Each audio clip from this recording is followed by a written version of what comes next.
right, folks, today's episode is brought to you by our favorite sponsor, SunsetLakeCBD.com. SunsetLakeCBD.com. They have those new melatonin elderberry gummies to help you sleep. They also have sour gummies.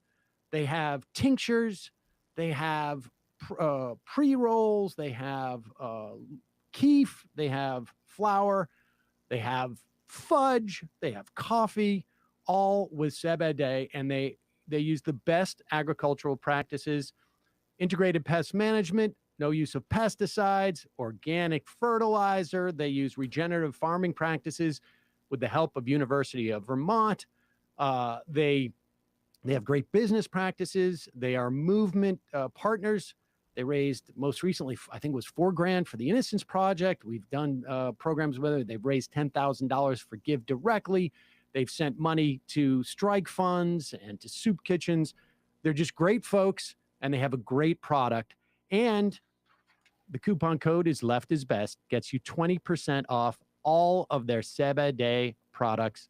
For me, the arnica and CBD salve for muscle aches, but for me, it's been great on my eczema. I know that's not what it's there for, but I use it and it's great. Check it out. SunsetLakeCBD.com. Support them, support the show. Left is Best, 20% off. And now for that very show.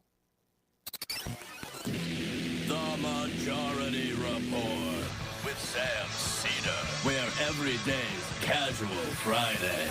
That means Monday is Casual Monday, Tuesday, Casual Tuesday, Wednesday, Casual Hump Day, Thursday, Casual Thurs, that's what we call it, and Friday, Casual Shabbat. The Majority Report with Sam Seder.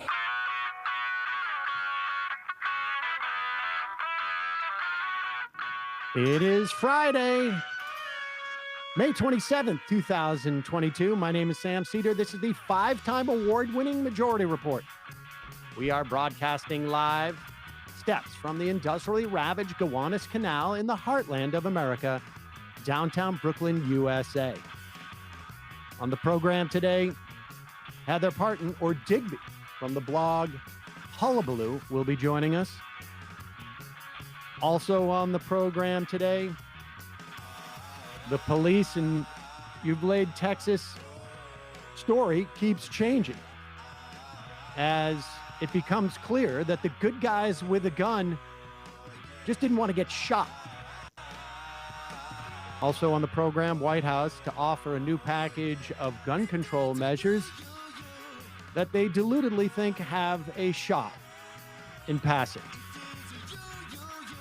Meanwhile, Republicans blocked the domestic terror bill in the wake of the Buffalo shooting, as an investigation shows at least 6 people had advance warning of that shooting, including one former FBI agent. New York Court of Appeals finds that the New York Attorney General can question Trump under oath, and the January 6th Commission hears testimony that former chief of staff to Donald Trump, Mark Meadows, was literally burning documents in the White House. Rumblings, speaking of the White House, of $10,000 in student debt forgiveness, means tested at $150,000 per yearly income. Biden administration looking to crush that famous climate lawsuit brought by young people back in 2015. All this and more on today's Majority Report. Welcome, ladies and gentlemen. Thanks for joining us. It is Casual Friday. Joining me in our casual attire, of course, is Emma Vigeland. Hello, Emma. Hello, Sam. How are you? Well, I'm fine. I mean, honestly, like, just I've got to say, watching the video and reading the stories about what took place in Texas, I mean, it is a horror show for any, I think, um, rational or empathetic human being. I don't know if it's particularly uniquely horrific with when you're talking about kids, when you have a kid that age or you have any type of kid. I can tell you that, like, after I had a child, some commercials would choke me up. The stories coming from these parents is just horrific. I mean, just incredibly heartbreaking. The and we're going to talk about this with Heather, but the stories of the cops not doing anything, but also just sort of like from a structural standpoint, 40% of this town in Texas's budget is dedicated to this police force, and they did nothing. It appears to really, or they were not willing to risk anything in trying to stop this guy. Despite having the training, the requisite training for this exact situation. New York Times reporting like 16 hours ago that they've obtained some documentation that cops in Uvalde had done preparations for a school shooter situation, and they still were seemingly wildly inadequate in their response, if not negligent. And I vacillate, and again, we'll talk more with Heather about this. I vacillate going back and forth between, sort of, obviously there should be anger at the police, but there also should be sort of like a broader lesson, which is, the whole notion of like good guys with the guns, like, they don't want to get shot either, because this guy's holding multiple, not quite military grade. The amosexuals don't need to email in, but enough that the these weapons intimidate cops, and so it is that part of the lesson. Like there should be anger at the police. There should be anger that these type of resources are dedicated to the police, despite the fact that there's obvious limitations in what they can do. I don't know if they had half that budget and that other half of that budget went into all sorts of better social services, maybe that doesn't happen. Who knows? But certainly if you have that budget and put the rest into social services, the town itself would be just in a better place. But it also just shows that, like, the whole theory that you can inhibit these type of shootings without having to get rid of the weapon, which is, turns out to be the material issue, right? That person goes in there with a gun. Those cops aren't out there waiting for an hour. If that guy goes in there with, even like a 22 or, a handgun, it's just unbelievable. But yeah, well, I don't know which one of these clips you want to play. We should do one. I mean, that fits into what we're talking about. Play clip number 1. Inside those classrooms. But don't No, it's okay. We can just preface it really quickly then, before we get into it. Here, it's okay. Here is Wolf Blitzer on with Texas Lieutenant Chris Olivares, speaking about the Uvalde shooting, and Wolf Blitzer is basically asking him why, as reports indicate, it took at least an hour for cops to, quote, engage with the shooter in the school, even though there were conflicting reports, and it seems like a CYA situation where cops were telling the media that they had engaged with him previously. Now we're not sure. You don't know how they're using words like engaged or contained. It's all lies. Yeah, I mean, they make it as squishy as possible for that very reason. And this response from this Texas officer, or lieutenant, I should say, is enraging, frankly. Or teachers that were inside those classrooms. But don't current best practices, Lieutenant, call for officers to disable a shooter as quickly as possible, regardless of how many officers are actually on site. Correct. The active shooter situation, you want to stop the killing, you want to preserve life, but also one thing that, of course, the American people need to understand is that officers are making entry into this building. They do not know where the gunman is. They are hearing gunshots. They are receiving gunshots. At that point, if they proceeded any further, not knowing where this suspect was at, they could have been shot. They could have been killed. And at that point, that gunman would have the opportunity to kill other people inside that school. So they were able to contain that gunman inside that classroom. Pause it. I'm sorry.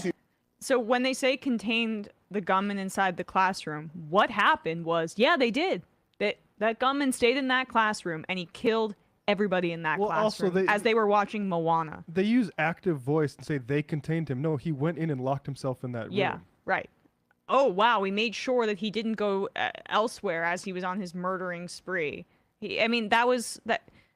You can keep going, but it's just like they frame the language so favorable in their direction. Yeah. That's it. Yeah.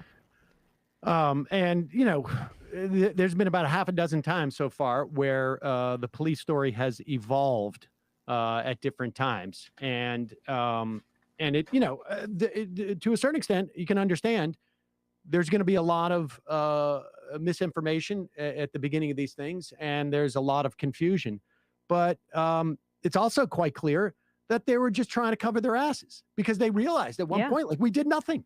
Nothing. And I think they just, I don't know what they assumed would happen, but they did nothing. And to your point about that you were making earlier about the reasoning for them not wanting to follow protocol and actually attempt to stop the shooter.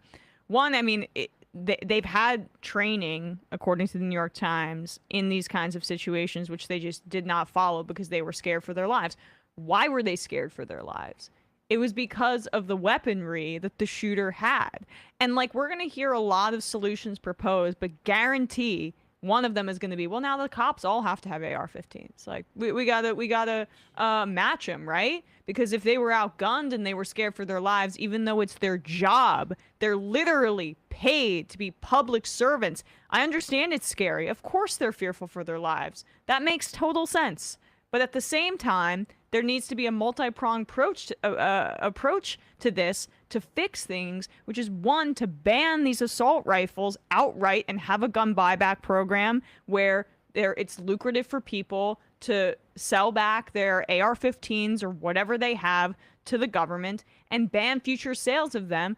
And then secondly, we need to look at what cops even do for our society, because this whole good guy with a gun thing, as you say, Sam, we have definitive proof here what actually went down, and they failed miserably. And you see these videos of the parents wailing outside in pain and in agony of this school as the cops are standing around outside. This should be a moment of reckoning, but I have very little faith that that will be the case. All right, we're going to take a quick break. When we come back, we'll be talking to Heather Parton. But before we do, got a couple of words from our sponsors. Well, let's just take a break, and then we'll get up the shop, and then I'll do the sponsors.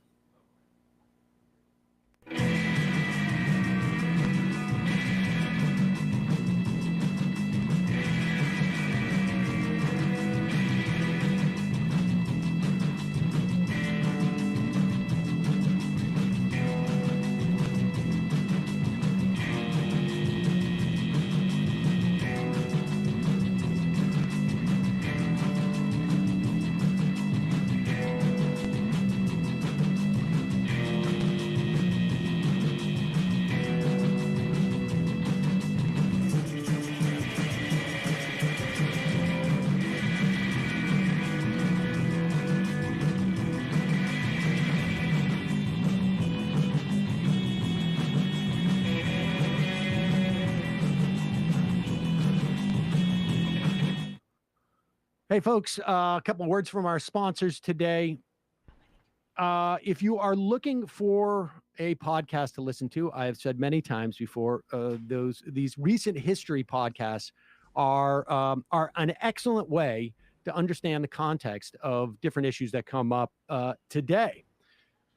You should check out Fiasco. It's a new Audible original podcast. It's a documentary style show that is hosted by Leon Nefok. He's the co-creator and original host of Slow Burn. If you like the classic seasons that Leon and his team made about Watergate and the Clinton impeachment, you're going to love Fiasco. Each season of Fiasco goes deep on a huge, important story from American history and brings it back to life through original interviews with key players and witnesses. This newest season of Fiasco is all about the AIDS crisis. It's an attempt to re-examine and reckon with the last time a deadly virus transformed American society. All the uncertainty, the fear, the failure of our political system, and particularly some Republicans, and frankly, Democrat in the mayor of New York, for that matter. The prejudice that was involved in it, really fascinating stuff, and important to get these contexts as for current day. You can listen to the new season of Fiasco exclusively on Audible. Just go to audible.com/fiascopod or text Fiasco Pod to 500-500. Also, today's program is sponsored by Quip. Quip has become a mainstay in my house, really now for, I don't know, like 4 years. If you use Quip, you will find that the quality of your smile is going to increase significantly. Why? Because it's a great toothbrush. In fact, all of Quip has, they're basically, in my estimation, a design company that has been focusing on dental hygiene, and they have everything that you need for a good smile, and frankly, to develop the habits that you need to protect your teeth and your gums, I guess. The Quip Electric Toothbrush uses timed vibrations. They have 30-second pulses to guide you through a dentist-recommended 2-minute clean. It is loved by over 7 million mouths. That includes mine, both my children, my sisters now. You can even upgrade with a new smart motor to track and improve your brushing and earn sweet rewards. Build your whole routine with an even more Quip, like the reusable floss pick. They have a reusable flosser that is an insanely great design. I don't know. I'm amazed by it. I'm a big flosser thing because I don't like to hold it around my hands. And their reusable flosser is amazing. They also have refillable mouthwash, so you don't need to use these big plastic jugs. And on top of that, Quip delivers brush heads, fresh floss, and other refills every month from just $5. No extra shipping costs. Check it out, folks. If you go to getquip.com/majority right now, you'll get your first refill free.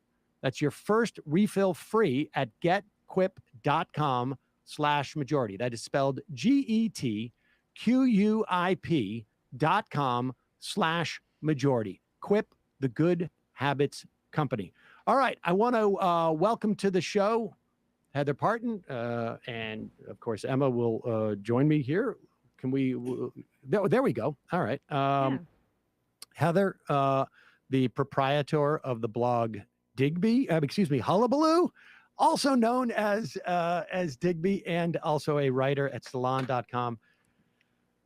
Heather, I feel like we've been here literally dozens of times before, and there's something, uniquely horrific about elementary school kids and the stories that are coming out of Uvalde, Texas. But I don't know. It's so demoralizing. Well, you're so right. When I think about the times that we've talked to each other over the years about this issue, and you're right, it's been dozens, I'm sure, that we've had these conversations. And I think about the change that's come over me. And I mean, I'm, pretty on in years now, so it's been a while that I've been watching this stuff. But I have to say that I don't think I've ever felt more demoralized about it than I do now. And it's been coming on slowly. I mean, I thought after Sandy Hook, right, which was, I think, the one that we thought would shock the conscience of the country the collective conscience of the country into actually doing something about guns. I mean, it just seemed unfathomable that you could look at a situation like that and see a young young teenage boy having access to a weapon of war to go in and kill little children seemed beyond the capacity even of the United States to excuse and to allow to continue. And I've written about this many times over the years because it was such an incredible story of power and influence by one lobbying group. I mean, this really was the NRA. After Sandy Hook, it was considered, I mean, I think most of us thought, and rightfully so, because people really were. There were Republicans were saying, hey, look, okay, uncle, got to do something here. The board of the NRA said in meetings that people have recounted later, look, it's time. We've got to move here. We've got to do something. And they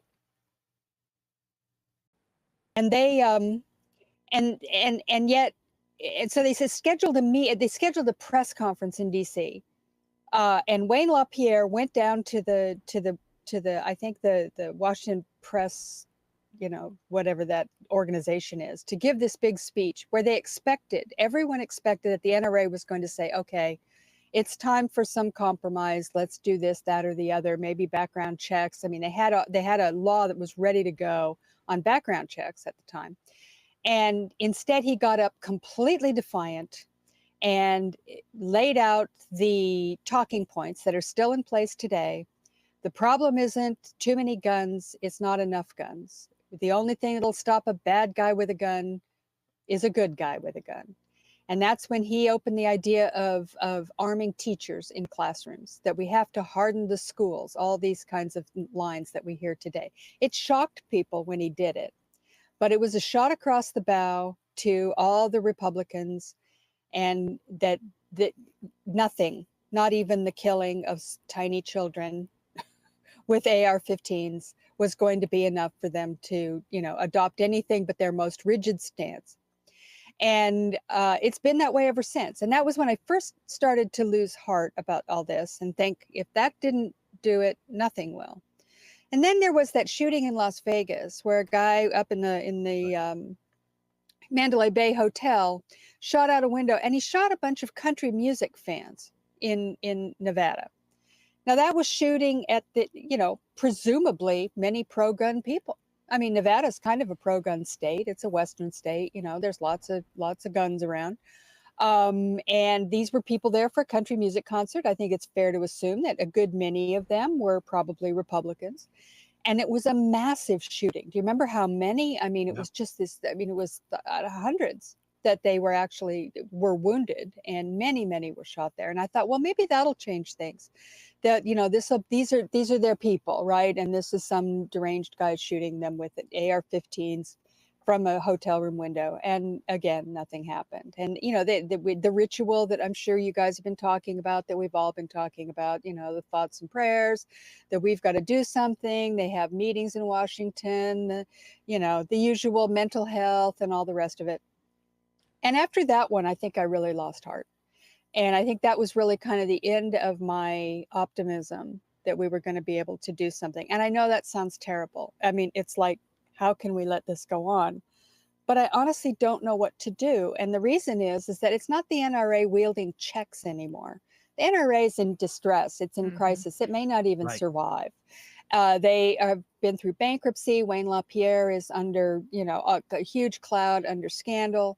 And in fact, there's this huge lawsuit in New York brought by Letitia James against the NRA. I mean, they were just actually a couple months ago, she wanted to dissolve it. And she had, made the assumption that she had the power to do that, and a judge ruled against her.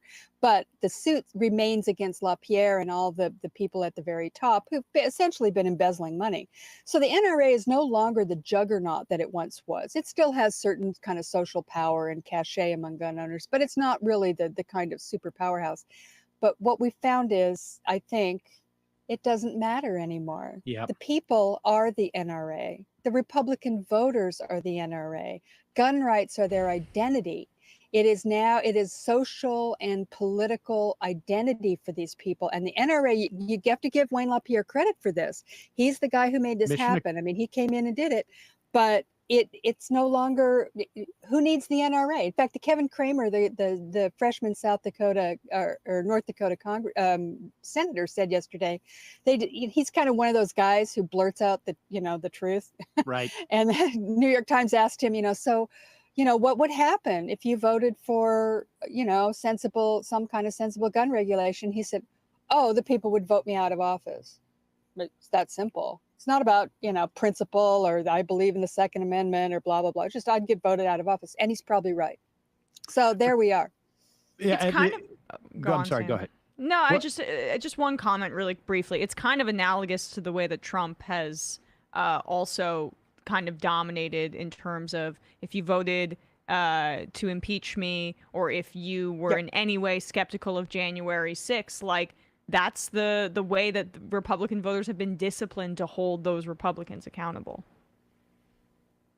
Yeah, for sure. And I mean, this is sort of the way that they work now, right? I mean, and it's not really coming from, nobody can order them around, right? It's like, that's been one of the big myths here. It's like, the NRA, rules with an iron fist, or Donald Trump can, has them all wrapped around his finger. Well, I mean, to some extent they do, but we look at the election results in these primaries and Donald Trump doesn't have them wrapped around his finger to the extent that he can tell them what to do. But he does have the Republican, officials wrapped around his finger, at least on a national scale. Some of the locals seem to still have a little bit of independence left, but not very many. And you're right, because what has happened, though, is that the voters on the Republican side, and I think, we have to admit this, it's the voters. It's the Republican voters who are irresponsible. This dynamic has been growing for as long as I've been doing this, and Digby, it was more or less the same time, or at the very least, for sure. Because we first saw this. I mean, and the analogy I used to use, and it just became almost so obvious it wasn't even worthwhile suggesting, was that Frankenstein created this monster, and now the monster's running loose through the town. And there's no, Frankenstein created it, but he can't necessarily control it. There's some things when Frankenstein's monster comes around and sees, his creator and sort of like, okay, and maybe doesn't go and pull out that guy's neck. But, we saw this. I think the first example of this was when Bush tried to do immigration reform. Yep. And Levin and Laura Ingraham and Hannity and Limbaugh and all of those pillars of the Republican Party. And I don't say that facetiously. They have control over these people in a way that that the Republican politicians don't, because these people don't want to cede that control. And when Bush tried to do some form of immigration reform, I'm not giving him plaudits for it. They were quite sensitive to the idea that, like, I think they thought that they needed to do that in order to, increase their sort of electoral chances in the future. They were stopped dead in their tracks by this growing, whatever you want to call it, conservative types of people. And there was all these type of themes that went in there, and guns, the NRA, like you said, they basically created this tradition that, that with the help of the Supreme Court in 2008, made this point the other day. Some of the ding dongs on Twitter don't seem to understand that, if you say guns weren't illegal 50 years ago, my dad had to carry a permit to carry a gun. That's the point. That's exactly the point. 50 years ago, there was no such thing as, like, you need to have an unencumbered right to a gun. Your gun rights can be cumbered, essentially. Whether it's you leave it outside a Dodge, or, you got to have a permit, or There was an assault weapon ban for 10 years that was successful, at least in cutting down on the number of deaths from assault weapons. And so, you know, they are now, this is like a bedrock tradition. I mean, and Obama, you know, he got that idea. They cling to their guns and whatnot. He didn't really do much about it. Didn't know how to address it. Didn't realize that, you know, soon the tail was going to be wagging the dog. And that's exactly what Kramer was saying. It's like, this is out of our hands now. We created Frankenstein, and now, you know, I'm not going to go tell Frankenstein he's got to sit in the corner. Frankenstein's monster, you know, is going to do what he's going to do. You cited a great piece by Sarah Binder about, you know, what's going to happen, you know, over the next like 3 or 4 weeks, and the failure in many respects of, like I say, I don't know how much there is to be done, but the Democratic leadership in pursuing this now, as opposed to when it's going to dissipate. Well, this is a long story with the Democrats. You know, I feel bad. I always come on here and I just rag on the Democrats. But, you know, hey, if the shoe fits, you got to, you know, you can't ignore the reality here. And when it comes to guns, the Democrats have been truly awful over the years. Now I'm going to go back a little bit. In my piece today for Salon, I wrote about, you know, after the Columbine school shooting, which was kind of the first of the modern school shooting. You know, I mean, how awful to think about. But that was almost a quarter of a century ago now. It was 1999 when it happened. They had a similar situation to what they have in Houston, in Texas today, where the NRA was meeting just days afterwards. And they were meeting in Denver that year. This year it's Houston. Denver, Littleton, where Columbine took place, is a suburb of Denver. The Denver mayor begged them to cancel it, offered to pay their expenses and everything, and they refused. And in fact, last year there was revealed a phone conversation. Somebody had recorded as part of this whole scandal within the NRA, obviously. Someone released to Tim Mack, the NPR reporter, that this recording of a phone call between all these leaders of the NRA after Columbine, and they were discussing whether or not to cancel it. And their reaction was, you know, we can't. It would be admitting that we're weak, that we're cutting and running. We can't do that. They said, you know, the only problem, and this is kind of hilarious, was that if they, is that they're afraid that maybe some of the establishment people wouldn't come to the convention, and only, as they put it, the hillbillies, fruitcakes, and nuts would show up, and that would kind of look bad, which I think is kind of funny. And they considered doing a victims fund, but decided against it because they said that would be twisted to make it sound like they were making an apology. So what they ended up doing was saying no. They were very, very resistant. They said, absolutely not. We're going to have our meeting. Charlton Heston showed up as he was going to. They did cancel the gun show when it turned out that the two shooters in Columbine had gotten their guns at gun shows. But other than that, they refused to compromise. And the next year, Charlton Heston gave them what I think is the most famous pro-gun, you know, one of the most famous culture war speeches in American history. It was my cold dead hands speech, right, where he got up and said, "You'll pry my gun out of my cold dead hands." And it's a very famous speech. If you look it up on YouTube, you can find it. I mean, it's horrifying. But in that speech, he talks about the culture war almost in words they could be using today on Fox News. It's not like anything's changed, or that this is some new cancel culture is some new thing. He was talking about it back then. This was in 2000. And at the end of his speech, he talked specifically about Hillary Clinton, and they all booed her, of course, and about Al Gore being a big threat. He was running, in the 2000 election. Well, that year, we all know what happened in 2000. It was a very, very close election. The Republicans managed to pull it out with some dubious tactics in Florida and in the Supreme Court, but they won.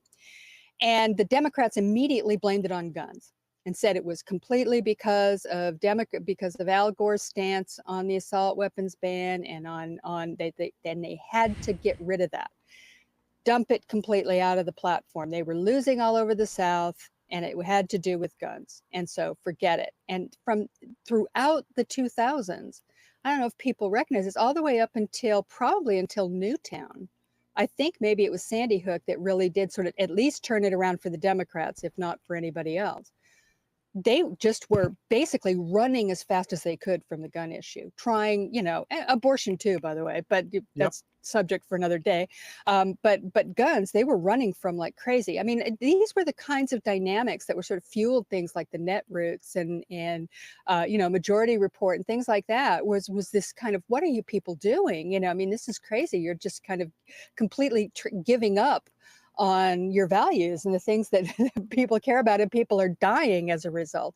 And that really displayed a weakness, and it gave these Republicans an opening. I mean, they really, really were feeling their oats, and they have not stopped since. And now Democrats are playing catch up, and it's kind of too late now that it's been inculcated as one of the primary right-wing identities in America, this gun owning, liberty thing that they've got going. This whole dynamic that you're describing, the complete evacuation, if you will, of Democrats from the playing field on these issues. On abortion, it was the case. On the question, I think, frankly, on immigration, it was the case. Yeah. It was the case on guns. I mean, they're running from these as if they're still, this particular set of Democratic leaders still has this attitude that we should not engage in these fights. And the point is, it does not go away. It metastasizes and becomes, at one point, hits a critical mass where there is no going back on that guns thing. And the fact of the matter is that the dynamic is this, and Bender wrote it in that piece. There are more people who want gun control, and it ranges the gamut as to what constitutes gun control. But there are more people who want gun control, want the assault weapon ban, let's just say it that way, than not. I mean, significantly more. But the people who are the gun nuts, that's their primary voting reason why they vote. And so the density and the intensity of those voters essentially outmaneuvers and outpowers a much greater size of voter who don't necessarily vote on that one single issue. And that dynamic exists because on one side of this battle, you had the NRA and the Republican Party creating these zealots. And on the other side, you just had people walking away and did not engage in this fight. And we see it, we're seeing it in the context also, and I don't want to turn from the sort of the main issue here, which is, of course, these guns are killing people, but the stuff with the cops, like, there is another narrative here that the Democrats have been running away from for the past 2 years as a way of blaming their losses on it, which again, it was not. And I've not necessarily a fan of the lack of nuance of the 3 words defund the police, but who cares? That's not relevant because these things can be turned it. I also was not a fan of, like, how are they going to turn CRT into a boogeyman? Nobody knows what it is. Well, if you exert enough effort from enough places, you can make, a series of words mean something, and the idea that you've had this town where 40% of their budget has been dedicated for God knows how many years to a police force, and perhaps the single most important moment, test of everything that you have larded in there. Like, I'm looking at these images and these videos of the cops dealing with the parents out front. And the thing that really struck me too is, like, look at the effing gear that they have on. I know. These guys are if these guys were military in the middle of a war zone, I would be like, wow, they are really decked out. These guys have every single possible imaginable set of gear. They're wearing it, and they're not even doing crowd control. And they're wearing all this gear. They've got, guns with scopes. They've got like 14 different types of Kevlar protective gear. They've got they've got everything imaginable. Looks like you're looking like in an Avengers movie or something. And yet they're not doing anything because there are limits on what the police could do. If the Democratic Party had embraced, if not the slogan, the concept of police. We are spending too much money on policing. We are getting diminished returns from it. We could be doing a lot more for communities with that money than spending 40% of a town's budget on the cops. If that narrative had been there, it would have been doing double duty here. It would have been saying, the whole concept of good guys with the guns, those cops didn't go in there because they didn't want to die. And they were afraid of dying because this kid had a couple of semi-automatic or semi-assault weapons or whatever it was, enough of firepower that these cops were afraid, despite the fact that they were like robo-cops essentially. And yet there is no existing narrative. It is like if the Democrats can't feel that they can win anything in that moment, like it's low-hanging fruit, they build nothing. They do nothing for the future. There is nothing going on. And then to go and take 10 days off, it's like, Chuck Schumer doesn't want to have it. He wants to give time for negotiations. Bullshit. Yeah. No. Bullshit. They wanted to take their vacation. That's what's going on here. I want to be clear about that too. That's enraging. The idea that the Senate just leaves, they want to take their vacation too. But he did this with Build Back Better as well. There should have been urgency, and not to go too off, topic, but there should have been urgency to act then after COVID relief passed. But he was like, oh, Biden said we're going to bring Republicans into this process as well. But frankly, Schumer's one, they want to go on vacation. Two, he doesn't have optimism that anything's going to pass, but he thinks the best time it would pass, the most opportune opportunity is now, when you have the urgency and it's the rawness of the moment, as opposed to whipping votes and then the emotion of it in the country just completely dies down. This was the time to do something and hold a vote. Oh, I couldn't agree more. And the emotion dies down, by the way, because you see nothing happening. I mean, this is a real sort of, it's a chicken or the egg thing here. You watch, you're going, okay, something's going to happen. And in other countries, it does.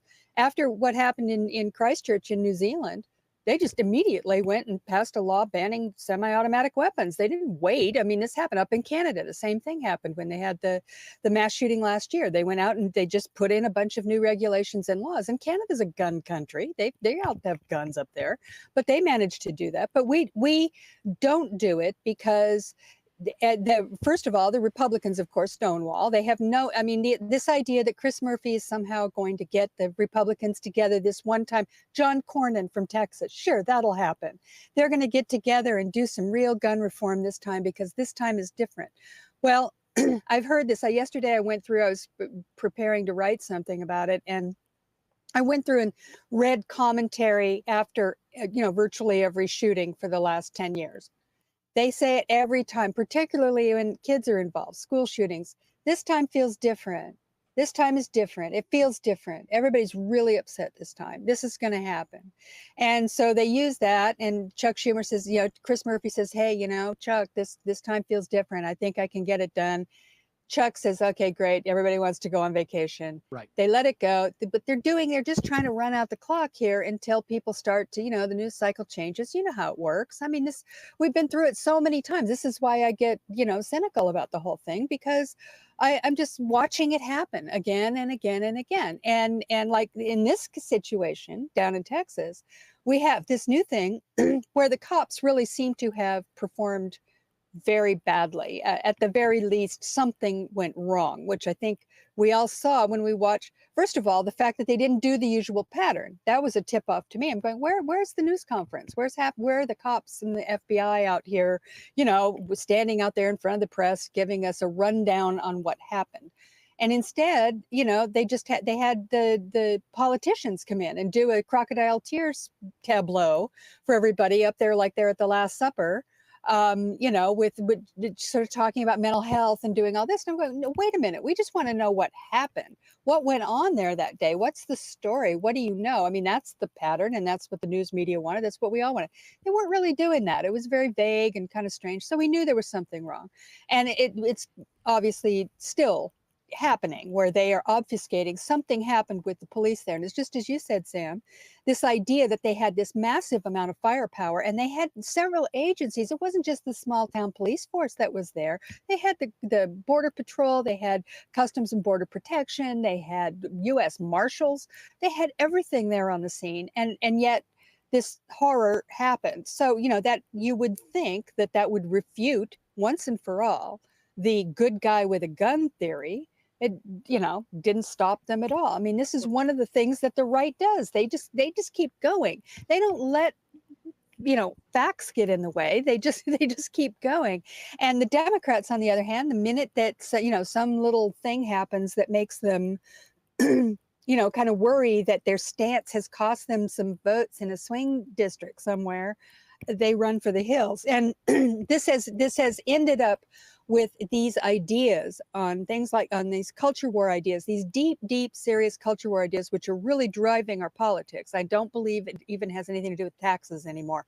Honestly, I think this culture war is what's basically the fundamental issue in our culture and our politics. They have been allowed over the course of 20 or 30 years to just drive home their culture war ideas with very little opposition, or at the very least, the opposition is sporadic and fitful and inconsistent. So there's no countervailing force out there that is sort of, fighting. It's like they're having these little Democrats have these little skirmishes, and then, let's negotiate. And then well, I guess that didn't work out. And then they go where the Republicans are just, they're like, they're Sherman, running through the South with their culture war. And I mean, it's killing people. We just saw it happen with the pandemic, with the right's, aversion to masks and vaccines, and just absolutely being, completely hostile to the kind of public health mitigation that was there and available for people to use in order to save lives, refused to do it. Because they are just on a sort of a nihilist collision course with modernity, and they're not going to let anything stop them. And here we have, now we're having, mass shootings, and have had for years now. We get these clusters of them where they all come up. There's and there'll be something horrific like a school shooting where dozens of children are injured and killed. And they just keep going. And the Democrats keep saying, well, gee, maybe this time people will wake up. That seems to be the strategy. As far as I can tell, the strategy is, well, gee, maybe if it gets really bad, then people will wake up and they'll vote these people out of office, and then we can change things. It's just, sit and wait. And I see no evidence that that's happening. I mean, No. What is happening instead is that we're all being completely depressed, and a lot of people are checking out and just going, I just can't. And that it's not working. Whatever the Democrats' strategy, to the extent there is one, is not working.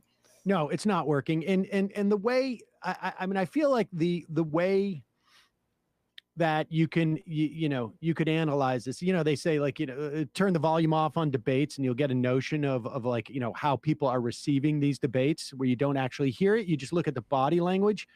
I mean, if you were to turn off the volume and be able to represent the fight between these gun nuts and really the Republicans in this instance, and the Democrats, and we can put it the right and left if you on some level, if you want, but one is sitting there, acting as if they are in the right and they are correct, and the other is just basically cowering on some level and not pulling out all the stops. And I understand that, like, the limitations of these things here, but you could be, there is just too much fear on the Democratic side to do these things. I mean, I don't believe that there's like that they secretly have an investment in the sales of guns. I think they're just too cowardly to address the issue in any meaningful way. And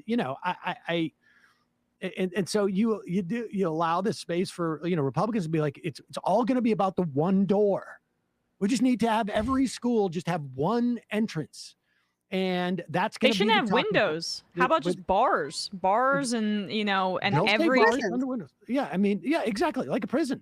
and Yeah. they will push this for for a couple of weeks, and like you say, it'll die down, and maybe there'll be another copycat shooting, but it'll only be like 5 kids, and then there won't be enough, and then it's incredibly demoralizing, and they're just again, it is so reminiscent of what we've been saying over and over again on a whole host of issues.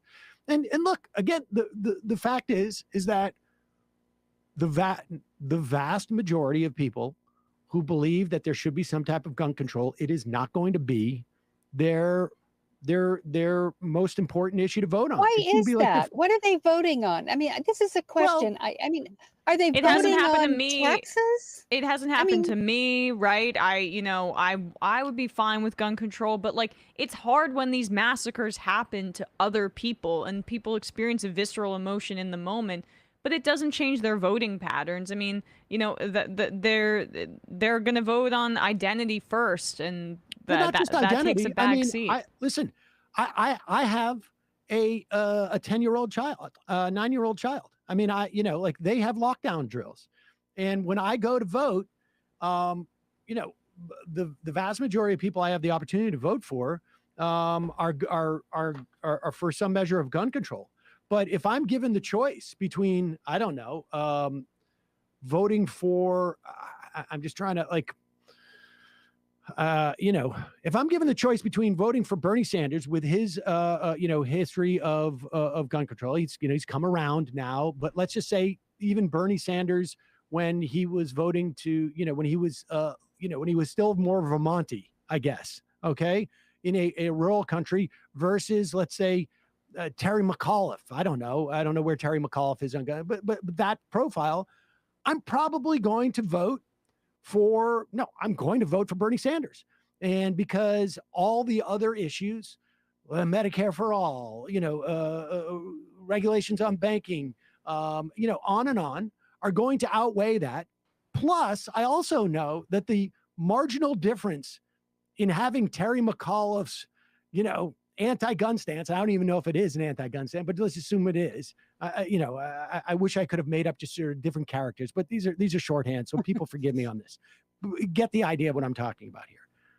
The marginal difference of bringing in that really vehemently, pro-gun control, particularly in light of the Supreme Court, right? Because here's the fact of the matter is, even if they were to get votes across right now, they're not going to pass anything.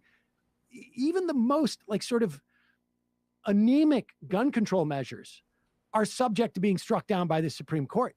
That's just a fact now. And so, there is the problem is that the Democrats have done a very poor job in creating a narrative so that people understand how these things are connected. I mean, this is a function of the Supreme Court. At the very least, like New York City and New York State is about to lose the ability to say, like, regulate concealed carry, and that's going to go by the wayside.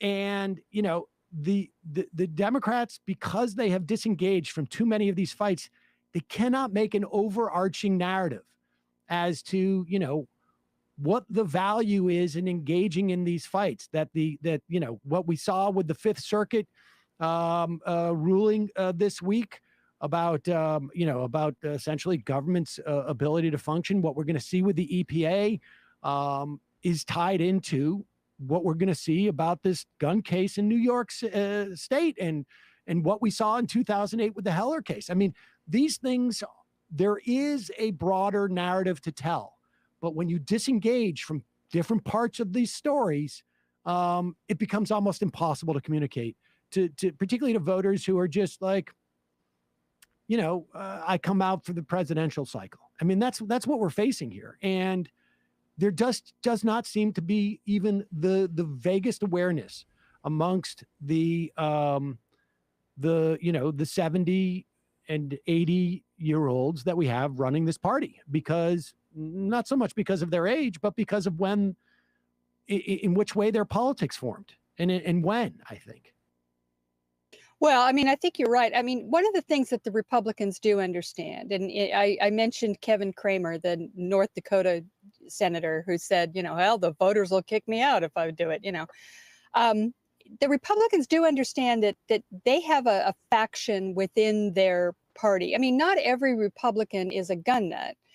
Not every Republican is, look at the ads that Republicans do, right? I mean, they're all packing heat in their campaign ads now. Kay Ivey, the little old lady down in Mississippi, just did a gun ad where, you never know what's in my purse. It could be a Wesson 38 or whatever she says. And it's like, what are you talking about? It's nuts. And they're all out there with the AR-15s and blowing stuff up. I mean, this is what they do in their ads. And it's not because all of their voters are gun nuts, because they aren't. A lot of Republicans, I mean, they're like, the people you're talking about. Yeah, well, whatever.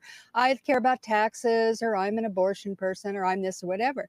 But this group of gun nuts that are within the Republican Party, and that's where they all are, they have kind of veto power. I mean, the way our system is set up, you have these factions within each coalition that have a tremendous amount of power, that if they don't vote or they vote in a primary and take somebody out who isn't properly doctrinaire on the issue that they care about, they will exert that power in primaries, and they will basically destroy a career if they have the power to do that. Well, the Democrats have factions too. And there are people who are against guns. There are people who are against abortion. Not everybody is, they have intense factions too. The Democrats aren't scared of those people, though. They're not. They have not yet gotten it into our heads, and partially that is a matter of organizing, right? On the right, they have organized. The anti-abortion faction in the Republican Party is highly organized through churches, basically, and through religious groups and a bunch of grifters who make a lot of money off of it. Same thing with the gun story. Same thing with all these culture war issues. There are groups that are highly organized on the right that exert their power over the party. They don't hold back. They don't sit there and go, well, gee, maybe I shouldn't be, so vocal. I shouldn't be so uncivil. I should be more understanding. The Democrats don't have that. I mean, of course, there's a very strong pro-abortion rights faction in the Democratic Party. Obviously, there's a strong, anti-gun, or pro-gun safety, faction in the Democratic Party. But they don't have that. They don't exert the same kind of power, and the Democrats aren't afraid of them. They just sit there. I mean, they've been slapped in the face over and over again. They go out of their way to slap these factions in the face and say, "Look, where are you going to go?" I mean, that's basically what their argument is. What are you going to do? If you don't vote for us, where are you going to vote for the other guy? It's a very different way of approaching this, and some of this is going to have to come down to the organizers, who are going to have to start exerting that power. And you're seeing it a little bit. I mean, I'm being unfair here because the progressives have made some very serious inroads in recent years that were not there 10 or 15 years ago when we first started talking about this stuff. They really are a much more organized faction. But, on these discrete culture war issues, and I'm just going to say it again, I honestly think that this is where, and I hate to say it, but I think climate is a culture war issue too. Maybe science, just in general, but climate specifically is a culture war issue that has to be fought, and the Democrats cannot shy away from this, and it's going to take these organized groups within the Democratic coalition that are going to have to push them a lot harder. They're going to have to push Democrats a lot harder on this stuff. That is where it's going to be, and it's going to be within the party itself, because that war is going to happen, whether we like it or not. That culture war, which, Charlton Heston was talking about 25 years ago, for God's sakes, and they're still talking about it on Fox News every day. That war is happening, and they're winning, and they're winning big. And look, just the Supreme Court is the perfect result of it. That battle, we lost it, and we lost it, and it's going to be hell retaking that that hill, if you want to extend the stupid metaphor. But I mean, getting that back and getting some balance back into American politics is going to be hugely difficult, and it won't happen if you're just waiting for Chris Murphy to make a deal on some minor trivial thing on gun rights with John Cornyn. That's never going to happen. That is just not going to be the way that the war is won. Well, it isn't. I mean, that'll be a win for them, actually, if you do that. Yeah, go ahead. Yeah. Well, let me just add one thing, and then Sure. Emma, go ahead. They are 30 years ahead of us on this. Yeah. I remember Buchanan, right? In the, what was it, the 92 convention, Republican convention, announcing, we're in a culture war. I mean, he was saying it explicitly at that time. So they still had probably 10, 15 years prior to that, frankly, where they had been waging it. And it just 15 years later, he's got an important speaking slot at the Republican National Convention. And that was 30 years ago. And so that's the thing. It has been, we're behind on this in a big way. And so people have to both keep that in mind, because you were talking about the advances that we have made with progressive organizing. And I think that's true, but it also, people should not lose hope in regards to how little has been done, because it's not been enough time, frankly, where people have been actively engaging this. But go ahead, Emma. We got some breaking news? Is that what it is? Well, I mean, it's kind of the natural culmination of, I want to get your take on this, Heather, because Matt just sent this to us. This is a tweet from Eric Wasson, a Bloomberg reporter. Basically, the drip of what's coming out about these cops' malpractice in Texas, it's astounding to me, and it seems like more information is going to come. So Eric Wasson tweets out that police in Uvalde admit they mistakenly thought there were no more children alive in the classroom. To explain why they waited outside. 911 calls from kids show differently. And I also sent, this was from the Wall Street Journal piece on this, which has a ton of horrific details in it. This is from the Wall Street Journal piece. A mom of 2 children at Uvalde was put in handcuffs after urging police and law enforcement to enter the school. Once freed from her cuffs, she jumped the school fence, ran inside, and sprinted out with her kids, because they were really blocking the parents from going in. But they were not doing anything themselves, and the police were doing nothing, said Angeli Rose Gomez, who, after learning about the shooting, drove 40 miles where her children were in 2nd and 3rd grade, and she basically jumped the fence and went in. But that initial breaking news from Eric Wasson, that they have no choice but to admit, essentially, that no, there were kids alive. There was a girl who smeared her friend's blood on herself and pretended to be dead and was calling 911. And she's 911. Yeah. And so they just stood out there. Talking about the Democrats' weakness, if there's not an immediate federal investigation into this. Absolutely. They're Merrick Garland, is he a real person? Is he a hologram? Is he a mirage? Where is the federal government on an investigation into this right now? Right now. I'm curious about your take, Heather. Well, let me just add this too. So because it's post this one, Matt. I just put that to Bradley. I just put it. This is from Amna Nawaz is her name. Amna Nawaz. She's I guess with PBS. Chief correspondent for PBS, I guess. The timeline offered by the Texas officials right now is gutting. There were 19 police officers in the hallway who made the decision not to break into the room at the same time children inside were alive and calling 911. One begged, please send police now. This is, they were afraid of entering into that one door because that's where, you can imagine those 19 guys looking around going I'm not going to be first. Who's going to be first? I don't understand how it's just, And it's not as if there wasn't training. Apparently these, there have been tons of training drills among cops in the schools. They had the local SWAT team come in and do a full training round in that school.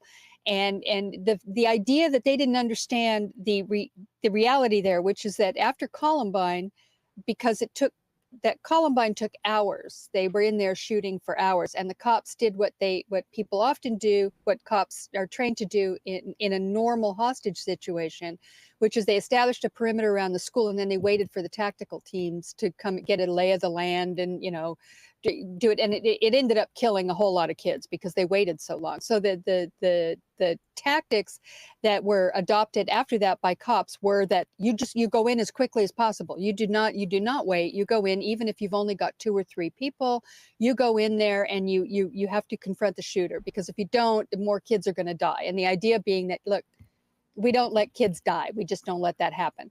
Apparently they did. In this case, they just 19 cops in the hallway. And by the way, I guess they had to get a key to open up the door, which nobody thought of in the first hour that they were there. I guess they made the assumption that all the kids were dead, which is like the stupidest thing I've ever heard in my life. There were 911 calls. There were 911 calls. How would even if there weren't? It's a lie. They're lying. How could they not? Of course they lying. Can't break down the door. Like they need a key. Course. Did they go around to the window? Did they do, anything? And of course, not that I don't understand. It is very, very scary to confront somebody with 2 AR-15s. That's why they shouldn't have AR-15s in our society. Exactly. Because they're very They scary. scare the cops even. It proves it. Yeah, the cops. Look, I was saying earlier in the show that Republicans are going to immediately say, cops need to now all have AR-15s. So they are every cop in the country. I guarantee it. But these cops, I don't know what guns they had, but as Sam was saying, they certainly were decked out in a lot of gear. They had plenty of firepower. They had plenty of firepower. But yeah, facing an AR-15 is a problem. It's like Donald Trump used to say, well, there should have been more bullets going the other way. Like, having bullets flying all over the place is the answer to things. That's what they always say. Cops know better, because they actually are, confronted with flying bullets, and they were out there going, I'm afraid. On the other hand, I'm sorry, we have been forced in our society, they absolutely, the cops have been obviously withholding their, their involvement in a lot of urban situations recently where, crime rates are roaring. And a lot of people, I live in one of those places, you do too, where you're wondering, why is this crime rate going up the way that it is? Part of it is that, there are cops who are just not engaging. They're not engaging in dealing with crime.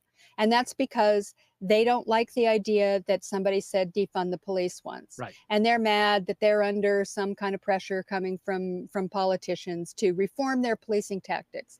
So there's a whole lot that we're being forced to in this society. We're not allowed to really criticize the police.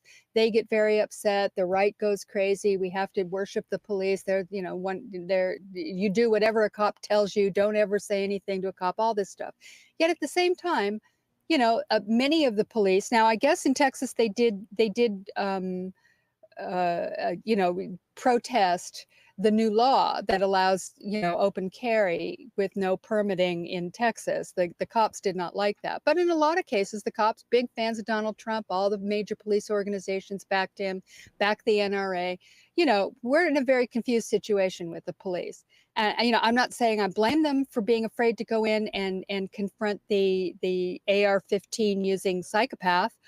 But on the other hand, that is their job. And that is what, they complain constantly that we are supposed, they have a very dangerous job. They have to be held to no standards. They have to have all this qualified immunity because, it's very dangerous and they have to do this. They're confronting killers. Well, here we're in a situation where they didn't do that job. They just didn't do it. And I would love to know why. Obviously, Emma, you're absolutely right about the feds. I agree with you. There should be a statement coming out today from the head of the FBI and Merrick Garland and every other, the ATF and whoever else. CPB, they were there, by the way. The Border Patrol was there. So they have to, somebody's got to be looking at them too.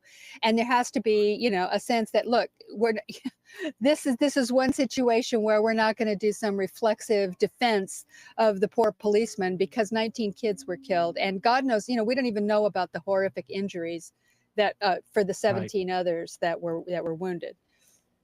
And it's impossible to speculate, but you get the sense that they called in the CPB because they were afraid. Yeah. And like it's just you can't. You've got to. There has to be this pressure applied by the federal government on what the cops did, because you can't get to. You need them to come out and admit we're afraid. Yeah. Because so that you can start to deal with the reality of what it means to allow people to walk around with these weapons. And this is. These are weapons of war that 18-year-old kids are able to purchase on the internet. It's literally insane. Yep. Literally insane that you can go and buy weapons of war when you turn 18 years old and go on the internet and buy them on credit, apparently. I guess he even got credit to I mean, I don't know how that happened, but I mean, this is just, it's complete. It's like the guy from Sky News yesterday who confronted Ted Cruz. The look on his face is just like, what is going on here? What is with you people? This is just crazy. And, Ted Cruz starts talking about, how this is the greatest country in the world and people want to come here. Safest too. He says safest. Yeah. Insanity. And everybody wants to come here. And I'm going, yeah, and you don't want to let them either. Right, exactly. What the hell? So, I mean, it's very confused, but that's really appalling. I cannot believe that they actually are saying that, well, we thought they were all dead, so we figured why not wait a while? I mean, what the hell? That's well, there's going to be some very, very serious lawsuits. I have absolutely no doubt. Talk about police departments that need to be dissolved and rebuilt. Yeah, I mean that's really what needs to happen. And if you saw the mayor of that town, I mean, it seems so weird to me. The town is 90% Latino, I think, and the mayor, it's he's like Boss Hogg from Dukes of Hazzard. Yeah. I mean, and he's out there, screaming at Beto O'Rourke and calling him names and all this stuff. So the politics in that town and everything else. I mean, that's just one little town. I mean, you got to go across a good part of the country to try and dismantle all that. But you can imagine seeing that guy, just how corrupt the whole situation really is down there. Heather Parton, Digby, I wish it was under better circumstances, but always a pleasure to talk to you about this stuff, or at least always enlightening, and I really appreciate it. Well, thanks for having me, and have a restful Memorial Day weekend. Yeah, thank you. You too. All right, folks, we're going to take a quick break. We'll be right back with more.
We are back. Sam Seder, Emma Vigland on the Majority Report. Joining us, Matthew Film Guy. And we should just say, we were all wondering, should we have, this is not a function of you, Matthew, but should we have a segment that is, not as sort of serious in the moment? And I think on some level we need a little bit of a break from this. I mean, just sort of horrible. I mean, if I imagine a lot of people have been just sort of I don't know, compelled by this story and 24/7 it, and so a little bit of break. And with that spirit, Matthew Film Guy, your theme song. We didn't know. If, Oh, there we go. We didn't do Digby, so we weren't sure if we wanted to do yeah. themes, but we'll do it. All right. And no theme song. Oh, there we go. Cassavetes on Netflix and other such themes. Maybe I'll watch one and learn a few things. Please recommend me a movie to stream. Matthew, please recommend me a movie to stream. Matthew, film guy.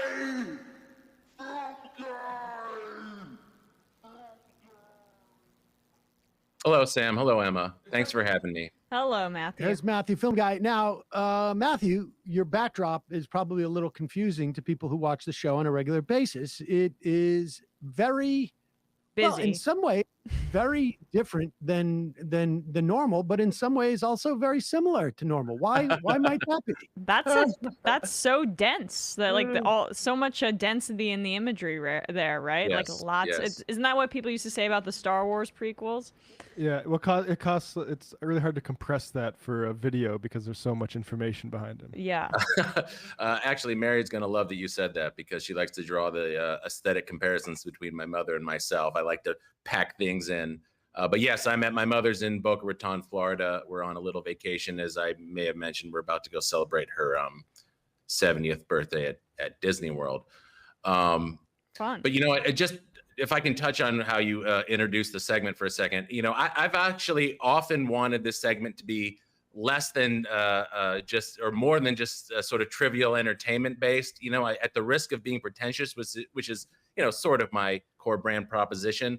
I think that, you know, film and art actually do have something to say and used to have the ability to address issues that I think are antecedents to our cultural problems and our societal and political problems. It's just that in late stage capitalism, we don't get any even inkling of that in our popular culture. We really do have to dig and you know, search and find, and then sometimes look overseas for the kind of artists still working on films that may actually have the opportunity to disrupt the status quo, whether that's a political status quo, but more often an emotional and internal and a psychological status quo of the audience because of all the commercial pressures.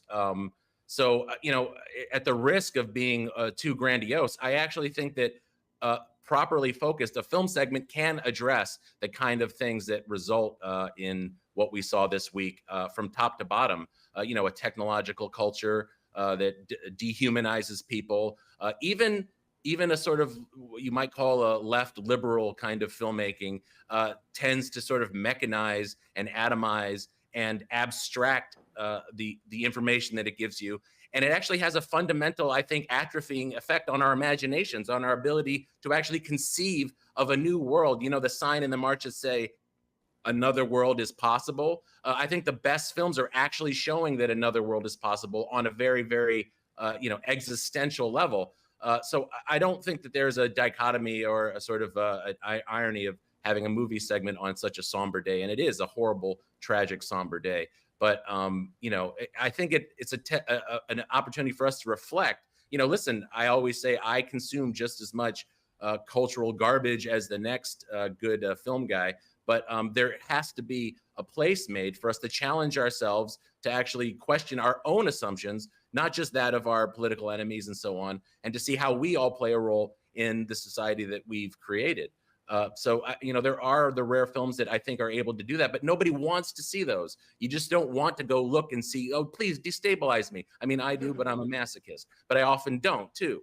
So this is, I don't know how to better sell this project because most people don't want to hear it. But at a certain point, I think it becomes more and more clear that we are culturally and emotionally atrophied in that we keep going down this same road. And it's like, I always like to quote Ezra Pound, who said about literature, but I think it's all art. It's the news that stays news because it's discussing what we are as human beings and how these things can come about. It's not just the other that is responsible. Well, Matthew, I was looking forward to just more, making fun of the stuff behind you. I also went and saw Doctor Strange. I don't know. Oh, Doctor Strange 2. Multiverse of Madness. What did you think about it?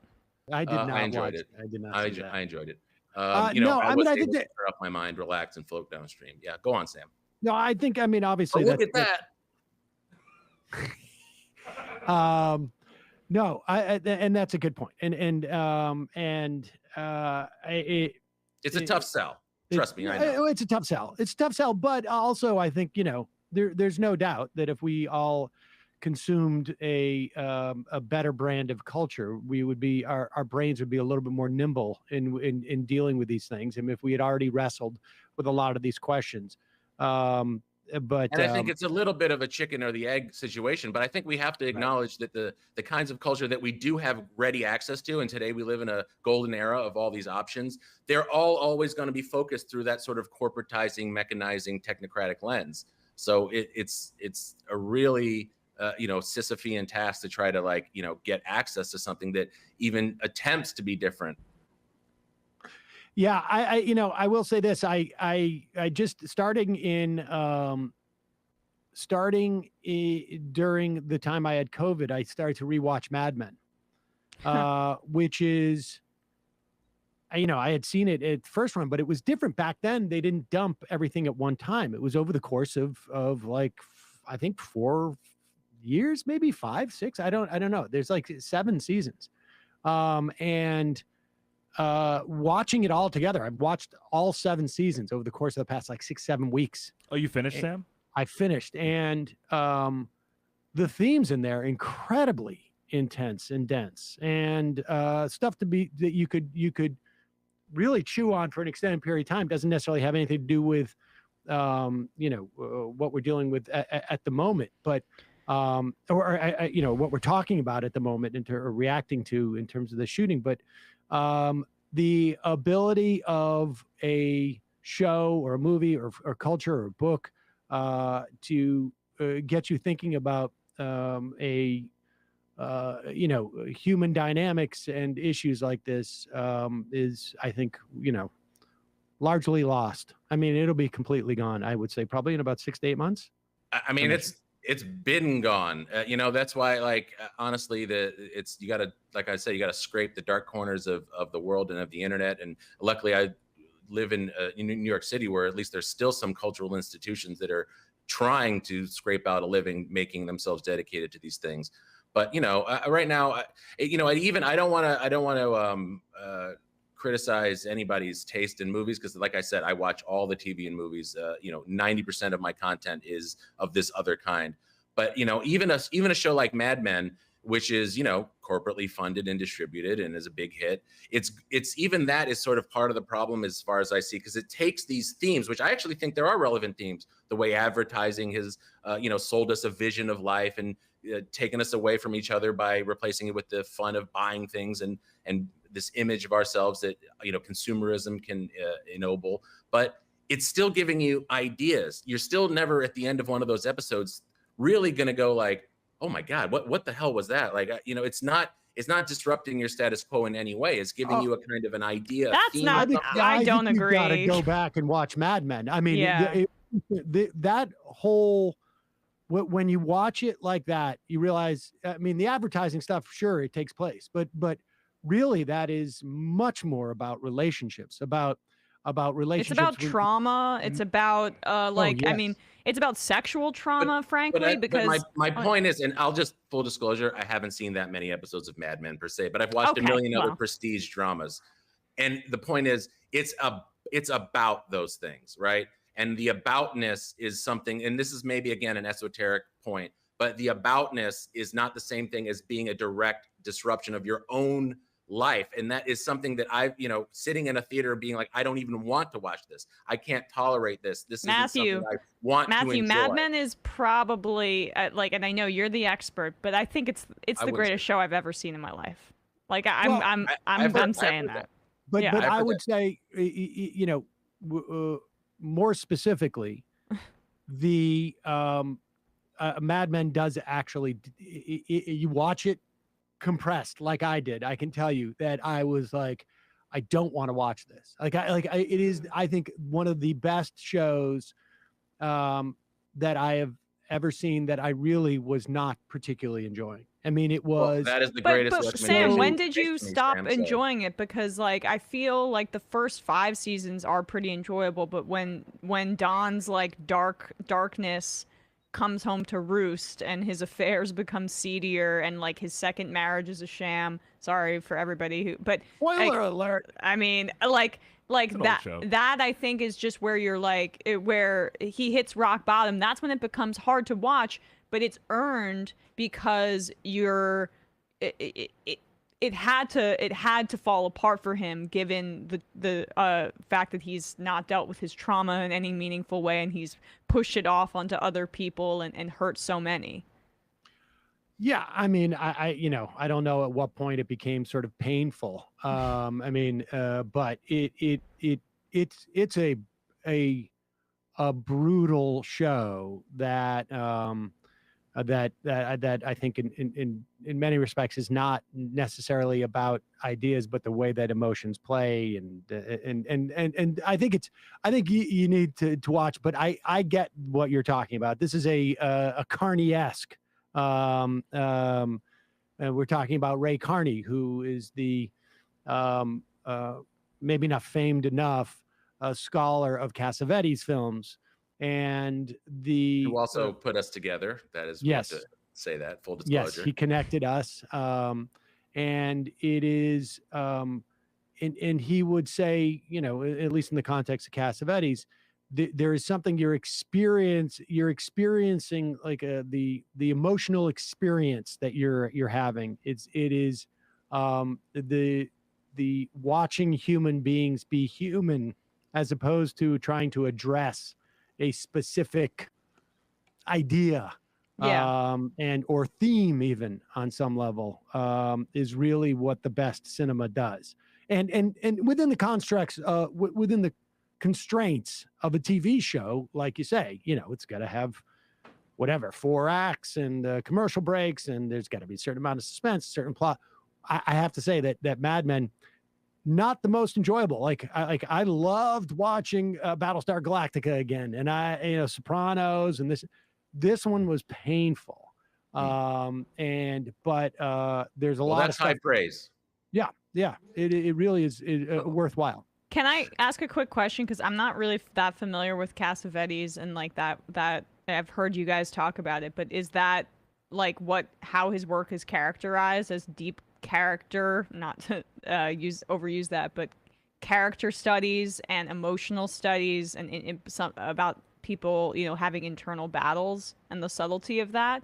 Is that? Yeah, well, I don't actually think it's even the internal battles per se, but yeah, that's a pretty fair sort of a boiled down description how popular he's understood. But you know, look, there's this guy Ray Carney. He wrote tomes and tomes on the sort of energies that his films tried to capture that most films couldn't actually even address. But it's not necessarily even about internal states. It's often about, he wanted to make a film that made you have an actual experience while watching it. So you weren't like reading something and going, I guess I understand. This is what he's saying. This is what he's saying. You were going through a sort of series of disruptions, dislocations, confusions, connections, disconnections. And it was almost like a kind of a jazz-like emotional experience. And that was why he often was very reviled. I mean, obviously he has his huge reputation and the people who love him, but he was willing to alienate an audience. He was willing to make them not understand everything at every moment, what's happening, what's going on with this person, what's going on with that person. And, take these kind of emotional risks of being unlikable, some of the characters, or literally unbelievable, right? Like a little bit of like, why did he do that? I can't understand that. I'm not given a sort of, so it's the experience and the kind of dedication to, Carney calls it the pragmatic aesthetic over the visionary aesthetic, where most movies give you the ability to go into their minds and know, oh, she wants this and he wants that, and they're in conflict. You're more on the surface with a Cassavetes movie, or also I would say like a John Jost movie, or even someone in the international cinema like Bresson or Tarkovsky. They're all working in their own sort of frequency, but they all sort of are connected by this ability to try to give you an actual experience and not necessarily handhold you all the way through it with ideas or sort of clarity. And it doesn't sound great, but when you actually give over to it, it's incredible because you sort of, Carney's words are, you get new eyes and ears. You're not given an idea, you're given an ability to perceive something. And it expands your own capacity that you can actually take back with you into life, as opposed to just like, oh, that was interesting, I'll file that away and never think of it again. Yeah, when sorry, just to my final point on this, like that makes sense to me, and I think that's some of the work or the movies or shows I connect with too. And what I like particularly about Mad Men is I feel that some of that in shows like Breaking Bad were reserved for more male characters, and whatever Skylar in that is portrayed as. She has complexity, but it's kind of a nag because she doesn't want her husband to be in the meth trade anymore. Like Mad Men's female characters, especially because it was written by a male creator, like through the roof in terms of complexity, and so you can like emotionally resonate with them even when Don is difficult to root for. But well, Emma, I would say check out A Woman Under the Influence and see if it's like any other movie that you've ever seen. That's A Woman Under the Influence? A Woman Under the Influence. It's all on the Criterion channel. All the Cassavetes stuff is there. Okay. But also I would just say to people, I've been actually reading this book. It's not all Ray Carney who thinks this way. I don't know if you've heard of this. I forget where I've come across this one, but The Middle Mind by Curtis White. He kind of widens out the conversation. It's even a little bit more in a political sort of vein, but he's talking about these same themes that our art and our culture are leading us in a certain path, and anything that differs from that path is basically ignored or reviled, and it's led to a cultural sort of critical mass that and he wrote this book in 2004, so it's actually I think even just gotten worse. I try to put a little bit right every week to keep that brain state open, but it's hard, even for someone who's at least explicitly dedicated to doing this. It's difficult. They're not entertaining. They're not always empowering. Sometimes they are just like, what the hell did I just watch for 2 hours? Yeah. But we gotta, I don't know. It feels like we have to do something that's difficult in order to get a different result than what we're getting. At least that's how I live my life. Yeah. To the extent that I can. Then I go see Doctor Strange 2, and it all goes away. And then it all goes away. Well, so Matthew, with that in mind, Doctor Strange 2. There you go. Bingo. All right. Well, glad we better got that than resolved. one. No, let me. In all honesty, let me give you one to actually take. I with watched you. Sky High last weekend. It was from 2005. It was still pretty good.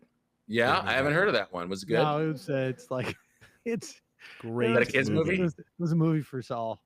Yeah. Oh, okay. Yeah, It's a high school for superheroes, Matthew. Oh my God, I've always wanted to go to one of those. Sorry. In the sky. Wow. Oh, well, of course, because they can fly there. They're like, Well, actually, no. are they trying to knock off Hogwarts? Right, like the Harry Potter had come out by that time. So Is it's it not in the sky, Sam? school The high for school's not It in the is sky? in the sky, but they can't fly. They have to take a flying bus. I don't think it's. I don't. Think, Public transportation is still good. I don't think it's. I don't even remember when exactly Harry Potter came out, but it wasn't the so much. 90s, but the books and then the movie came out. There was some early going on in 2000s. 05 though. There was like I think maybe the third or fourth one was maybe 05. It could have been sort of like, but it really is not not so much, much, maybe a little bit, but not. It sounds beneath me, Sam. I prefer to watch serious teen cartoons like Young Justice. Okay, so. Fair enough.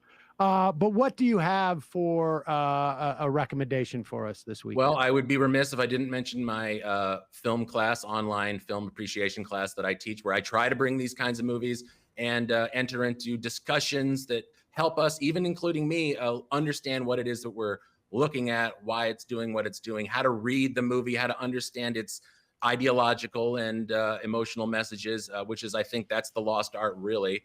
So we try to see these kinds of movies, and they're always movies I haven't seen either. So I get to really come at it fresh and see just what it's like to wrestle with these kinds of movies. And we've seen a couple really good ones lately. One that I think is pretty good. I wouldn't say it's like the absolute tops of what the form can do, but it's a little bit also topical, and it's called Loveless. It's a Russian film, and I'm going to butcher the guy's name. His name is Andrei Znyaztsev. You'll have to look it up because it's Russian and it's not my native tongue.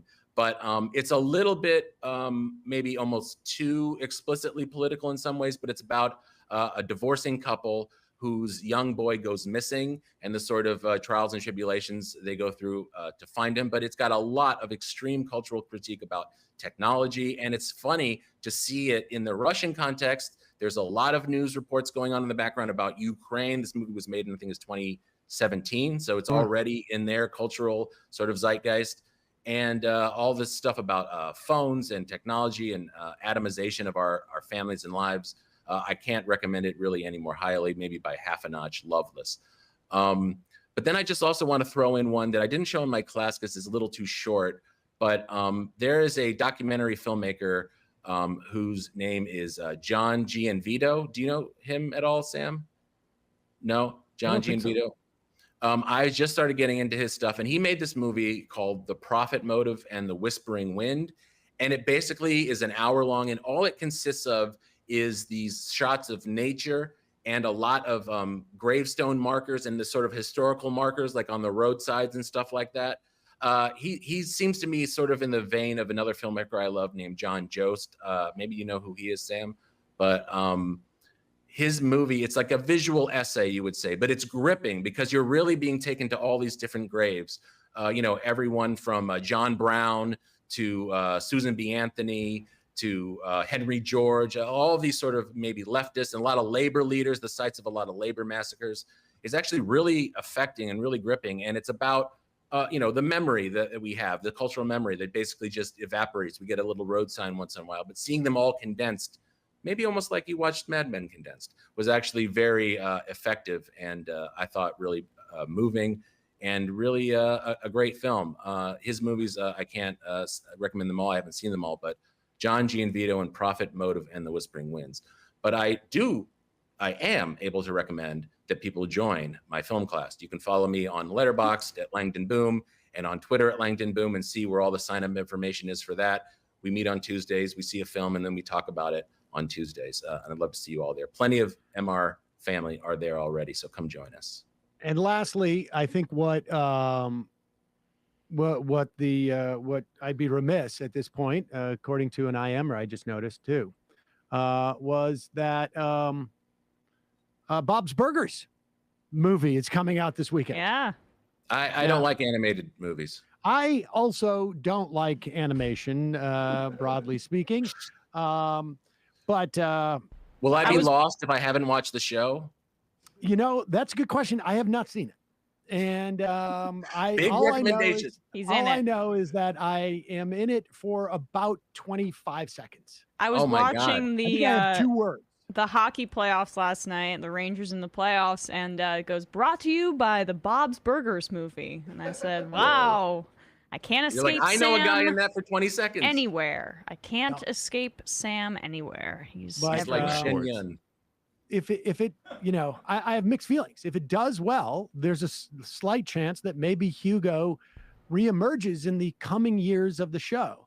If it does, if it doesn't do well, then maybe the show, whatever, the franchise begins to wind down and Hugo doesn't make a reappearance. Yeah. But if it does well, it's also like an argument. We don't need Hugo in something. Well, I think because what we it did need well to do with only 20 seconds. So I don't know. I don't know whether to root for it or not. But we need to have people who go to it, tweet out, say the Hugo 20 seconds were the best part of the film. Mm-hmm. There you go. Even if you don't go to it, just tweet that. Hashtag Hugo spinoff. Yeah. Yeah, I just see a shared Bob's Burgers cinematic universe coming, don't you? Hugo gets his own series, his own Netflix 6-part series. Yeah, no? I'm for it. I'm for all of it. Maybe he health inspects other restaurants. Just throwing it out there. Yeah, I got. Well, I'm not going to go into that, but I had. Well, spoilers. No, not spoilers. Okay. Matthew, film guy, always a pleasure. Thank you so much. Just what we needed, I think, on a day like today. My pleasure, Sam. Thanks, Emma. Thanks, Sam. Good to see you guys. Thanks. Take care. All right, folks. That marks the end of the free show. We are going to head into the fun half of the program. I'm not sure we're going to take phone calls. We'll definitely read some IMs. Just a programming note. We will have no show on Monday. It's Memorial Day. That is a tradition around here. We take Memorial Day off because people don't tend to listen to podcasts or watch stuff as much on Memorial Day. So that is what we're doing. Just a reminder, it's your support that makes this show possible. You can become a member at jointhemajorityreport.com. When you do, you not only get the free show, free of commercials, you also get the fun half, which you can, of course, access if you're watching on video. Go to majority.fm, log in. The link will be at the top of the post, of the members post for that day. Right, Bradley? Yes, it'll be there. And you click on that, you can watch it there. Matt, what's happening in the Matt Leckian media universe? Yeah, for patrons this weekend, I talked to Chip Gibbons of Defending Rights and Dissent. He's a policy director there. We talked about this new terrorism legislation that appears stalled, and if it does constitute a Patriot Act 2.0, Chip thinks it's worth opposing, but thinks that might be a little bit exaggerated. But we talked about the overall general civil liberties landscape and also the disinformation board. So a lot of discussion that a lot of like civil liberties issues that Republicans are concerned about, but there's some things to actually be concerned about. So patreon.com/leftreckoning to get access to that conversation. All right, folks, see you in the fun half. 3 months from now, 6 months from now, 9 months from now. And I don't think it's going to be the same as it looks like in 6 months from now. And I don't know if it's necessarily going to be better 6 months from now than it is 3 months from now. But I think around 18 months out, we're going to look back and go like, wow. What? What is that going on? It's nuts. Wait a second. Hold on for a second. Emma, welcome to the program. Hey. Matt. What is up, everyone? Nomi Key. You did it. Let's go, Brandon. Let's go, Brandon. Bradley, you want to say hello? Sorry to disappoint everyone. I'm just a random guy. It's all the boys today. Fundamentally false. No, I'm sorry. Women's. Stop talking for a second. Now let me finish. Where is this coming from, dude? But dude, you want to smoke this 7A? Yes. Hi, me? This me? Yes. Is this me? Is it me? It is you. Is this me? Hello? Is this me? I think it is you. Who is you? No sound.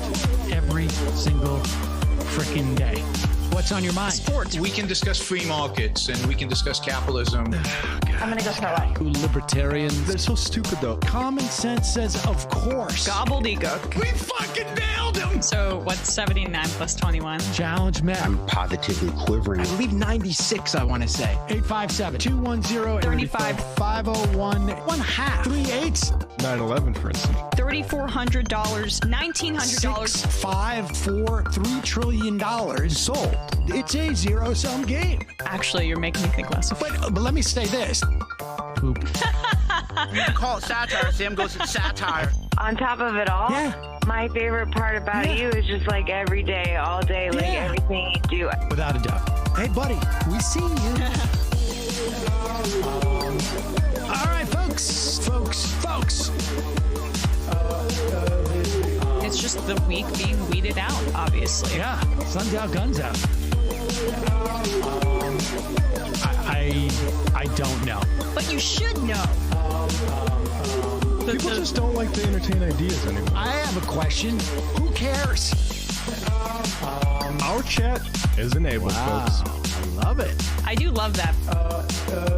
Look, gotta jump. Gotta be quick. I gotta jump. I'm losing it, bro. 2 o'clock. We're already late, and the guy's being a dick. So screw him. Sent to a gulag? Outrageous. Like, what is wrong with you? Love you, bye. Love you. Bye-bye.